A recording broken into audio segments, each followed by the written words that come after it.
come to the right spot. It's another edition of Lewis at Large. 60 minutes of smart talk radio is in your future, with guests from all walks of life and all points of view. And now, with this week's edition of Lewis at Large, here's your host, Warner Lewis. Welcome, everybody, to another segment of Lewis at Large. Yours truly, Warner Lewis, from the flight deck. And, of course, that means some smart talk radio, of course, is in your future, and this segment no exception. Going to be an interesting one indeed. We're going to take you inside the world of the United States Federal Air Marshal Service. A very interesting historical perspective from Clay Biles. 50 years of service. We'll talk specifically about the book in just a little bit, but a little bit of background about Clay. A long and varied career in U.S. defense, beginning with his career in the Navy in 1994. He then moved to explosive demolitions in the Los Angeles area. And then he joined the Federal Air Marshal Service, where he's assigned as his class training leader during Air Marshal Academy, and was given the Distinguished Honor Graduate Award upon his graduation. He recently left the service, now enjoys spending time with his wife, Wendy, and kayaking, and, of course, being on this fine radio show. Clay, how are you, my friend? Yeah, I'm fine. Thanks for having me. Yeah, you bet. First of all, I'd like to have you give us a little bit more background about you. The military makes sense. How does it translate? It kind of makes sense, but walk us through how Clay went from the military into the United States Federal Air Marshal Service. Sure. Well, I had a lot of contract experience as well. I was working for the State Department for a while doing dignitary protection for a program called WPPS, which is basically a worldwide police protection service that works closely with the diplomatic security service of the State Department, and basically going over to hostile areas and doing protection for ambassadors or dignitaries. One of those particularly was the presidential detail for Hamid Karzai in Afghanistan, some various other contract work, and it just kind of I'd heard about the program from a guy that was in the reserves at SEAL Team 3 down in Coronado. He was an air marshal out of Los Angeles, and he told me to just go ahead and apply. And I applied, and it took, I believe, about a year and a half for all the different steps, kind of the background and all that stuff. And I'd already been vetted before and done various background investigations, but they also have their own particular investigation they have to do, and it was very expensive just to get to the training. Clay, what is the, again, for our listeners, what is the relationship or difference between the Air Marshal Service and TSA, Transportation Safety Administration? It's part of it, or the Security Administration. It's the Federal Air Marshal Service is under TSA, so it's part of TSA. It's the law enforcement arm. The only law enforcement personnel for TSA are in the Air Marshals, and it varies in the sense that it's very different duties aside from TSA. We really, as air marshals that are in there now, we really don't understand too much of what a typical screener does, or even get a lot of that information. I mean, I remember people coming up to me and saying, "Hey, there was these body screeners and all this stuff coming into effect," and I really only knew about it from the research I was doing for the book. But other than that, we wouldn't be really surprised to that kind of stuff, or it's just it's its own kind of niche, and it's training specifically for hijacking or attempted bombing in flight. Right. Now, again, what would be, so to speak, I don't know whether it's a mission statement, maybe it is, Federal Air Marshal Service, the people that are employed there, what technically is the sort of the single focus mission? To really protect that aircraft, I guess, against hijacking or bombing. I mean, the Air Marshals are slowly kind of trying to move into, they've been doing since about 2006, they've been moving into the Viper program and kind of doing other modes of transportation, working with local law enforcement and that kind of thing. And a lot of that, I think, is really pushed to kind of try to get some kind of statistics or numbers, because, the Air Marshals in the past, or I guess, Sky Marshals in the 70s, they had a lot of statistics because they were working also as kind of customs officials. So they were doing a lot of the screening and stuff that actually TSOs and and a lot of the TSA people do now. So they kind of had a joint function. So they did have a lot more arrests and kind of those kind of things. But really, it's really just focused on the aircraft mainly. That's what your typical air marshal is doing, is flying missions domestically and internationally. It probably seems obvious, but in your opinion, if they are not, if it's not executed this way, in your opinion, should every domestic flight have an air marshal as a passenger? Well, I don't know specifically if they should. Every flight should have an air marshal on board, but I think it's a good deterrent. It's good to know that there could possibly be an air marshal or air marshal team on board.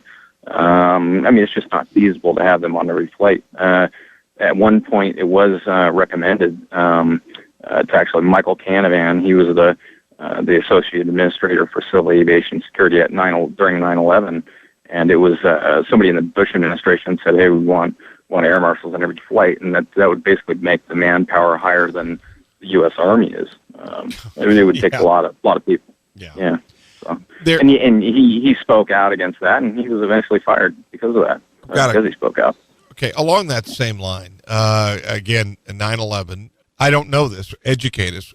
Were air marshals on any of those flights? And if they had been, in your opinion, is it possible the results would have been different? Well, if they were on board, it would have made a significant difference. That's for sure. But I think also now a lot of people are really more aware of this kind of thing, and it's a good deterrent to have the air marshals, no doubt. It's a very needed job, I think. But I think eventually the numbers are probably going to dwindle again, because that's what we've seen over the history of the program. The numbers have gone up after certain events, and usually those events are forgotten, or people want to scale back security in those kind of areas, and eventually the numbers go down. And so I think that's kind of what the service probably has in store. I know there's been a lot of talk about that in Congress, and different representatives have talked about that. But I think that the deterrent value is very good, and it's one that's needed, because even though passengers and crews are a lot more aware, I think we still see certain times where people don't do anything, to prevent, violence against others, or, even to protect themselves. Well, if you just joined us, so yours truly, Warner Lewis, from the flight deck once again of Lewis at Large Radio. We're talking to special guest Clay W. Biles, long time protecting you. Career began in the Navy in the early 90s, later moved on and worked for the Federal Air Marshal Service. Did well there, was distinguished there for sure. He recently left there and has put together an extraordinary history of that organization called simply the United States Federal Air Marshal Service, a historical perspective, 1962 to 2012. Clay, as we kind of move along, having been in defense and having protecting people, do you think overall in the United States, are we good at being offensive, so to speak, in our defense, or do you think we wait too long and sometimes are put in a reactive position? Well, that's the thing. I think that we're very reactive, and I think in security it's always that battle to kind of especially for the people in private sector, they're trying to push companies to say, hey, use this security product, or beef up your security, and that's kind of the last thing people usually look at, or companies usually look at, because it affects their bottom line.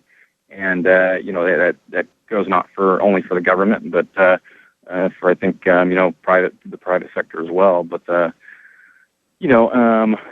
it's a needed job, and I think it's one that'll probably get affected, and eventually the numbers will probably go down a little bit. But I'd hope that Congress or whoever makes that decision really considers that, because again, we are usually reactive, and taking that proactive step is really by using these larger numbers of air marshals. Clay, you just looking through this book, it is loaded with specifics, lots and lots of detail. I'm curious as to, man, where did you even begin with this? And it appears either you're a super sleuth or people were very cooperative. Lots of detail here. Sure. Well, I mean, I started on the internet, I guess, like anybody would nowadays. But there was a lot of information that's just really not correct. And even if you go to Wikipedia on the Federal Air Marshal Service, a lot of that information is wrong when it comes down to just basic history facts. And really, I got most of the information from just making contacts. I spoke a lot with Terry Krause. She's the FAA historian out there. She gave me a copy of her book and kind of guided me in making some initial contacts. But most of it came from those people and those contacts. It's really, the Air Marshal's story is kind of like one of folklore. So it's really in those people's memories and the stories of their missions and different stuff like that. And I used a lot of my research background from Stanford, where I did some medical stuff, and I just kind of really started digging. Once I got a new piece of information, I just started kind of pulling at it and see what happened. And sometimes it was information that just really couldn't be revealed. So I went as far as I could in the book, but there was certain things I knew I couldn't release. But I was really surprised that the TSA vetted it and didn't come back with any thing to take out. Yeah, well, that's good. That I'm sure they're appreciative. It actually is, I think, shining a light on an organization that probably the more people knew about it, the more appreciative they might be. I think a lot of times passengers don't even think about, well, of course they think about air safety, but I would think the Federal Air Marshal Service, that is a tough job, and probably the only time people are aware of them when a mistake is made, and that is certainly obviously not fair. You probably again, the book is also filled with some tremendous stories. Share we've got some limited time here, Clay, but share a story that you think, in your opinion, sort of exemplifies what this program is all about and why it's so important. Well, I'll tell you what, the Sky Marshal period had a lot of great stories, and it was really celebrated this last year with the 50th year anniversary from the Federal Air Service. It celebrated it quite a bit. There was a really cool story I came across from a guy at that time. I was talking to him, and he said there was a flight he was supposed to be on, but he had ended up asking for the day off. He had to go to a wedding ceremony or something for some in-laws. And as he was driving to this function, he heard on the news that the flight he was supposed to be on had been hijacked. And there was a team of 3 guys on board. One of them was his old partner, this guy named Bill. And he was Bill Chilson. He was a retired cop from New York, very, very savvy, like the air marshals now. They have to make decisions and sometimes adapt to certain situations. And he was doing that. The Cubans came on board and took the hijacker away when they got to Cuba, because everybody during that time wanted to go to Cuba. And the Cubans officials said, who were the air marshals? They asked for the FBI agents, because they were told air marshals were on board, and FBI, I guess, was a big TV program back then, so they thought there were had to be FBI agents. And apparently there was one FBI agent on board. He stood up, identified himself, and this guy, Bill, at the same time, he was kind of hiding everybody's equipment for the air marshals, and they didn't want to get compromised, and they ended up getting past security, and he hid those weapons and all their equipment in his room inside the wall at the Havana Hilton. And I thought that was really cool. I mean, they came back, They got their equipment back through security. Nobody knew they were ever there, and that was the standard procedures back then. And they kind of had to work off the cuff and on the fly, and I thought that was great, because it shows the spirit, shows that these people will really do anything, to take on with the mission. Well, fair or not, my assumption is most people, when they think of a Federal Air Marshal, are probably thinking of a plain-clothed male. But tell us about females in the service. Oh yeah, there's a lot of great women in the organization. They really blend in, and you want people that blend in, and the women, they do a great job of that. And they make some excellent shooters as well. You gotta appreciate them. There's a very diverse group out there now, and it really makes for a lot more potent force. You mentioned domestic and foreign flights, and I'm curious, the U.S. Air Marshals, are they in fact employed and deployed on U.S. airlines only. And now, if Delta makes a trip from New York to Paris, they may be on that flight, or do they travel on domestic airlines like Delta all around the world? Yeah, so, basically all U.S. flag air carriers. So Delta, American, United, all any U.S. flagged air carrier. So Virgin America, not the international one, but basically any U.S. flagged aircraft they could be on, whether it's international route or domestic route. Okay, so the jurisdiction then, in essence, is the airline and the plane itself versus the airspace they're flying over. Correct.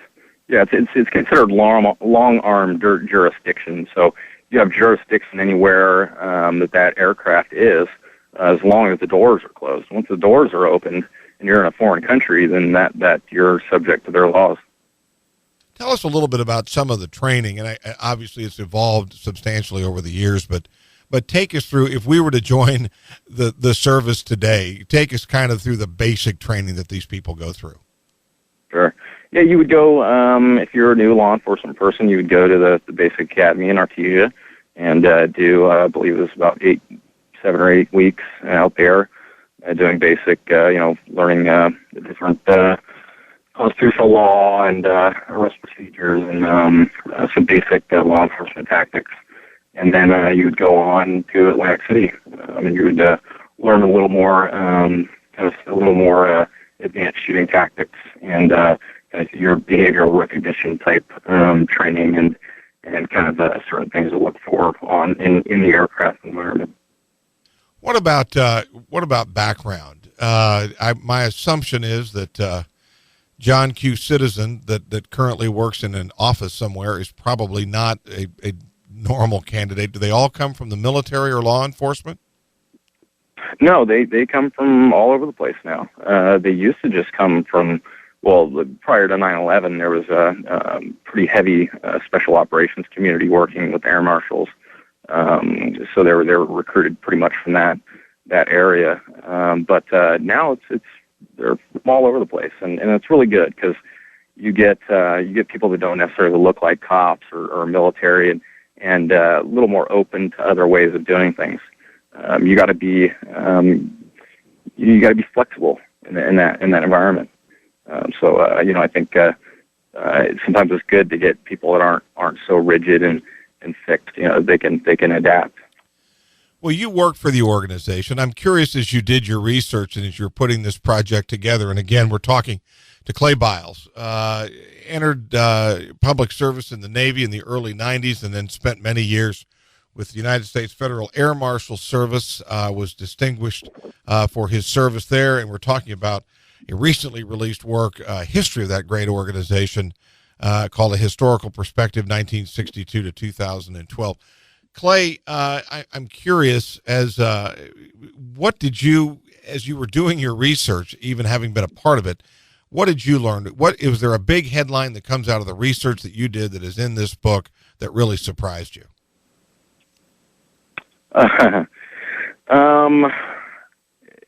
Well, I mean, it's different now that I look back, and I'm not in the service anymore. So it's kind of different for me now. The piece I wrote, I wanted to keep it fact based and really not put any of myself in there as far as my opinions or any of that kind of stuff, and keep it.